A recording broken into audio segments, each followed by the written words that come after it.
नमस्कार बच्चों। आपने फर्स्ट यूनिट स्टार्ट की थी। फर्स्ट यूनिट के अंदर काफ़ी सारा हो गया था, जर्नल हो गया था, जो टर्म्स थी वो हो गई थी। पीडीएफ नोट्स आपको प्रोवाइड करवा दिए थे। आपने वो पीडीएफ नोट्स फिर नोटबुक के अंदर उतार लिए होंगे। फर्स्ट यूनिट जितना करवा दिया वो कंप्लीट कर लिया होगा। आज कुछ एक छोटे छोटे टॉपिक्स हैं जहाँ से पेपर के अंदर भी आपसे क्वेश्चन पूछता है। यह है कि आपका अनसर्टेनिटी इन मेजरमेंट। आप जब केमिस्ट्री के अंदर जब डील करेंगे डाटा के साथ, एक्सपेरिमेंटल और थ्योरेटिकल डाटा के साथ, तो उस टाइम के ऊपर आपको इनको बहुत सारे वेज के अंदर, बहुत सारे तरीक़ों के अंदर आपको नोटेशन करना पड़ेगा। उन्हीं नोटेशंस के अंदर आपके जो डाटा है ये आपका होगा scientific notation, significant figure and dimensional analysis. अब ये साइंटिफिक नोटेशन है क्या? देखो, साइंटिफिक नोटेशन आपका बेस्ट मेथड है। It is the greatest way to represent very small और वेरी लार्ज नंबर। किसी भी बड़े और छोटे नंबर को रिप्रेजेंट करने का सबसे बेस्ट तरीका है। इन scientific notation any number can be represented in form of n into 10 की पावर n। ठीक है, वेयर n क्या है? This is the exponent having positive और नेगेटिव वैल्यू। ठीक है, जो स्मॉल n है, और जो कैपिटल N है आपका, capital N is the number, और वो क्या कहलाएगा आपका? That is known as the digit. ठीक है, और जो वेरी करेगा दिस कैन बी वेरी 1.00 से 9.99 तक। ठीक है, उसके बाद बात आती है भी कैलकुलेशन इन्वॉल्विंग मल्टीप्लिकेशन। जिसके अंदर मल्टीप्लिकेशन इन्वॉल्व होगा उसकी कैलकुलेशन कैसे करेंगे? The number before the factor 10 की पावर n, यानी जो 10 की पावर n से पहले का जो नंबर होगा साइंटिफिक नोटेशन, उसके अंदर क्या होगा? These are multiplied and exponent of 10 are added up. ठीक है, while in division the n are divided and the exponent n are subtracted. ठीक है, दूसरा ये calculation involving addition and subtraction. जब एडिशन या फिर सब्ट्रैक्शन होगा उस केस के अंदर क्या करेंगे? तो उस केस में क्या होगा? First the number are written in such a way that they have some exponent. ठीक है, इस फॉर्म में लिखेंगे कि उसके पास कुछ एक्सपोनेंट हो। आफ्टर दैट 10 की पावर जो 2 है वो क्या लेंगे आप? कॉमन लेंगे, और कोफिशिएंट को क्या करेंगे? ऐड करेंगे और सब्ट्रैक्ट करेंगे, एज जो भी आपका केस होगा उस हिसाब से। जैसे कुछ एक एग्जांपल देख लेते हैं वे साइंटिफिक वे नोटेशन के अंदर कैसे आप रिप्रेजेंट करेंगे। जैसे आपका 0.000968 है। ठीक है, 157428 है, 90000 है आपका, 5.7 10 की पावर 6 है। ठीक है, ये कुछ एक एग्जांपल्स हैं, कुछ एक एग्जांपल। जैसे फर्स्ट एग्जांपल देखते हैं जो आपका ये वाला था। ये आपका फर्स्ट एग्जांपल ये था 0.000968 है। इसको आप साइंटिफिक नोटेशन के अंदर कैसे लिखेंगे? देखो, इसके अंदर क्या होगा? 9.68 इंटू 10 की पावर 4। ठीक है, यानी ये हमने क्या किया? इसको छोटे रूप के अंदर लिख लिया। अब जैसे ये वाला 90000 आपका, तो ये कितने आपके 4 जीरो हैं। ठीक है, तो क्या हो गया? 9 इंटू 10 की पावर 4 है। ठीक है, उसके बाद मान लीजिए मल्टीप्लीकेशन है, 5.7 इंटू 10 की पावर 6 है। ये वाला केस है 4.2 10 की पावर 2, तो 5.7 मल्टीप्लाई 4.2, यानी कि ये वाला लिया और ये वाला लिया। ठीक है, इंटू 10 की पावर 6 है ये फर्स्ट केस के अंदर, और माइनस ये आपका 10 की पावर कितना है? 2। तो रिजल्ट क्या आ गया? 10 की पावर 4, 223.94 10 की पावर 4।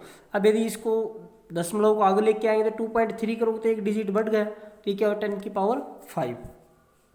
सेम केस ये 6.8 इंटू 10 की पावर 9 है, डिवाइड 1.4, तो 6.8 डिवाइड बाई 1.4 कर दिया, 10 की पावर 9 है। माइनस माइनस इसमें क्या करेंगे आप? सब्ट्रैक्ट करेंगे, माइनस 10 की पावर ये आपका 6 है, तो आपका रिजल्ट क्या आ गया? ये वाला। ठीक है, सेम आपका यही है। उसके बाद नेक्स्ट देखो, नेक्स्ट वाले में देख लो, 5.7 इंटू 10 की पावर 4 है, ये वाला है 5.7 10 की पावर 4 इंटू 4.2 10 की पावर 2। तो देखो ये हो गया। अब इसके अंदर ये दोनों का मल्टीप्लाई, 5.7 और का मल्टीप्लाई आ गया 4.2 का, ये आ गया आपके पास, और 10 की पावर 4 है माइनस 10 की पावर 2, तो ये आपके पास रिजल्ट आ गया। ठीक है, ये वो आपका था अभी माइनस और माइनस का 2, तो माइनस माइनस प्लस 10 की पावर क्या हो गया? 6 हो गया। सेम आपका ये वाला है। ठीक है, उसके बाद एक्यूरेसी या प्रिसीजन क्या होता है? देखो एक्यूरेसी क्या होती है, एक्यूरेसी होती है आपका ये वाला एक्यूरेसी होगा जो आपका मीन वैल्यू होगा, ठीक है, mean value minus true value, that is known as the accuracy, mean value minus true value accuracy, this is the accuracy. उसके बाद प्रिसीजन क्या होगा, प्रिसीजन आपका होता है इसके अंदर में आपका इंडिविजुअल वैल्यू, ठीक है, माइनस अर्थमेटिक मीन वैल्यू, ये आपका क्या होगा, that is known as the precision. उसके बाद आता है भी आपका साइंटिफिक फिगर, यहाँ से आपके एग्जाम के लिए भी इम्पोर्टेंट है, साइंटिफिक फिगर क्या हो। देखो साइंटिफिक फिगर के अंदर होता क्या है, आर मीनिंगफुल डिजिट, ये मीनिंगफुल डिजिट होती है which are known with certainty and the uncertainty is indicated by writing the certain digit at the last uncertain digit. Example है आपका ये दे रखा है इसके अंदर, ऊपर देखो इसके अंदर ये क्या, यानी कि the total number of digits in the number including the last digit whose value is uncertain is called significant figure. Example आपका मान लीजिए 4 सिग्निफिकेंट फिगर है 3.200 but only 2 significant figure in 3200, ठीक है, इसके पीछे कोई भी टर्म्स नहीं है, तो इसके अंदर कितने सिग्निफिकेंट फिगर है, 2 है। रूल्स क्या कहते हैं, कुछ इंपॉर्टेंट रूल्स है, उनको हम स्टडी करेंगे सिग्निफिकेंट फिगर के।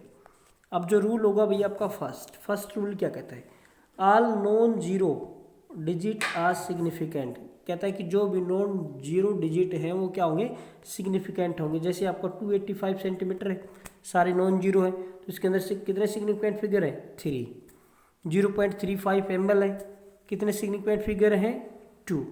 सेकेंड क्या कहता है, zero between 2 non zero digit are significant figure, जो नॉन जीरो के बीच के अंदर जो जीरो प्रेजेंट होंगे वो भी सिग्निफिकेंट फिगर होगा। जैसे एग्जांपल आपका 1007 है, 1007 के बीच में जीरो है और जीरो का है नॉन जीरो, तो इसके अंदर सिग्निफिकेंट फिगर कितने आपके, 4 सिग्निफिकेंट फिगर। थर्ड क्या कहता है, trailing zero are significant only if the digit contain a decimal point, ठीक है, डेसिमल पॉइंट आपका 1.560, इसलिए इसके पास कितने सिग्निफिकेंट फिगर होंगे, 4 सिग्निफिकेंट, ठीक है। वेयर एज 450 और इसके अंदर कितने सिग्निफिकेंट फिगर है आपका, 2 significant figure. Such numbers are better represent in scientific notation. Next है leading zero are not significant figure because their purpose is simply to place the decimal point. Leading जो zero होंगे वो significant figure के अंदर count नहीं होंगे। जैसे 0.05 है, इसके अंदर जो लीडिंग जीरो है ये डेसिमल को बताते हैं, इसलिए इनके अंदर सिग्निफिकेंट फिगर कितना है, 1 सिग्निफिकेंट फिगर। लेकिन आपका 0.00600500 इसके पास 5 सिग्निफिकेंट फिगर है, क्योंकि ये जीरो लीडिंग नहीं है, ये वाले लीडिंग जीरो है, तो ये सिग्निफिकेंट फिगर में काउंट नहीं होंगे, लेकिन ये पीछे वाले क्या होंगे, सिग्निफिकेंट फिगर के अंदर काउंट होंगे। इसलिए इसके अंदर कितने सिग्निफिकेंट फिगर है, 5 सिग्निफिकेंट फिगर। उसके बाद भी आपका डिफाइंड वैल्यू और counting numbers have infinite number of significant figure. As an example आपका can be represented by writing infinite number of zeros after placing a decimal. 2 है 2.000, ठीक है, या फिर आपका 20 है 20.000, तो ये वाले। उसके बाद ये भी पेपर के अंदर काफ़ी बार आपसे पूछा जाता है, नंबर्स रिटर्न इन साइंटिफिक नोटेशन, जो साइंटिफिक नोटेशन के अंदर रिटर्न होगा ऑल सिग्निफिकेंट है। जैसे 4.0 10⁻², इसके पास ये जो पावर है ना, ये वाला 10⁻², 10⁻3, ये आपके सिग्निफिकेंट फिगर के अंदर काउंट नहीं होते, केवल जो आगे वाले नंबर है वो सिग्निफिकेंट फिगर में काउंट होंगे। जैसे इसके अंदर देखो 4.01 कितने सिग्निफिकेंट फिगर है, 3, और इसके अंदर कितने, 4, ठीक है। तो ये आपका, अब कुछ एक देख लो इसके अंदर एग्जाम्पल देख लो। यदि आपका एडिशन का केस हो, ठीक है, एडिशन का केस हो, तो उसमें क्या होगा, when the 2 or more digit are added or subtracted the result can not have more digit to the right of the decimal point than either of the original number, ठीक है। अब ये वाला केस देखो 6.611 और वे आपका 5.234, ये ऐड किया 2.0 तो 13.866, ठीक है। ये आपका एक्चुअल सम है, ये आपका रिपोर्टेड सम ये वाला है, ठीक है। अब ये क्या कहता है, each number has 3 decimal place, यानी यहाँ भी 3, यहाँ भी 3, यहाँ भी 3। इसलिए क्या होगा, so the answer has to be reported up to 3 decimal place, the significant figure in each of the term is 4 but the result has 5 significant figure. ठीक है, लेकिन इसके पास कितने सिग्निफिकेंट फिगर आपके, this is the 5 significant figure. Next के अंदर देख लो, ये वाला है, ये वाला था आपका in case of addition and subtraction वाले केस के अंदर। तो ये वाला देख लो, सब्ट्रैक्ट कर लो। सब्ट्रैक्ट करोगे तो यहाँ देखो, द फर्स्ट नंबर इसके पास कितने डेसिमल है, 2, इसके पास कितने हैं डेसिमल के बाद, ठीक है 5, इसलिए so the answer is reported up to 2 decimal, यानी जो कम नंबर है वो क्या होगा आपका, रिपोर्टेड होगा 2 डेसिमल, क्योंकि इसमें कितना है 2, तो आपका जो आंसर है 8.23466, लेकिन 2 डेसिमल तक कितना होगा 8.23। ठीक है, इन केस ऑफ मल्टीप्लिकेशन के अंदर देख लो, मल्टीप्लिकेशन के केस के अंदर क्या होगा, नेक्स्ट देख लो,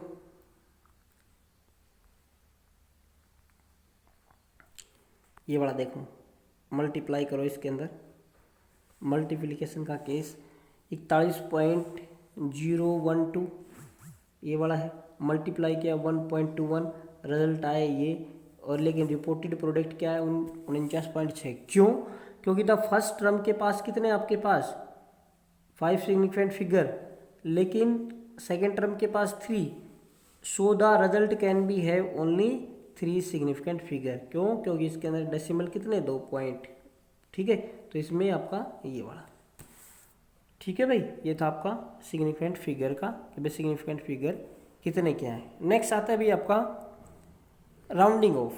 राउंडिंग ऑफ रूल क्या कहते हैं, राउंडिंग ऑफ रूल सिंपल, जैसे आपके परसेंटेज पे बात करते हो, आपका 61.8% है तो आप उसको 62 में कन्वर्ट करते हो, 61.3 है तो आप उसको 61 बोलते हो, यानी कि दशमलव के बाद आपका यदि 5 से बड़ा नंबर है तो नेक्स्ट के अंदर आप कन्वर्ट कर देते हो, 5 से छोटा है तो आप उसको पीछे वाले में। ठीक है, ये आपका राउंडिंग ऑफ रूल है। ठीक है, जैसे देख लो, if the right most digit, ठीक है, रिमूव इज मोर देन 5, यदि आपका राइट मोस्ट डिजिट आपका 5 से बड़ा है, ठीक है, तो उसको आप इंक्रीज कर, जैसे 1.386 है तो उसमें क्या हो जाएगा आपका 6 को आप क्या कर दो 1.39, ठीक है, 5 से बड़ा हो गया। नेक्स्ट क्या कहता है ये आपका, if the right most digit is removed less than the 5, यदि 5 से छोटा है, जैसे 4.334 है तो उस केस के अंदर आप क्या कहते हैं, इसको रिमूव कर दो तो रिजल्ट क्या बन जाएगा 4.33, वो आपका रिमूव हो गया। If right most digit is to be remove is 5 then the preceding number is not change if it is an even number but it increase by 1 if it is odd number. जैसे 6.35 है, इसको आप remove करेंगे 5 तो we have to increase 3 to 4, ठीक, तो 6 point क्या हो जाएगा, this is become 6.4, however result is 6.25 rounding off, और राउंडिंग ऑफ टू 6.2।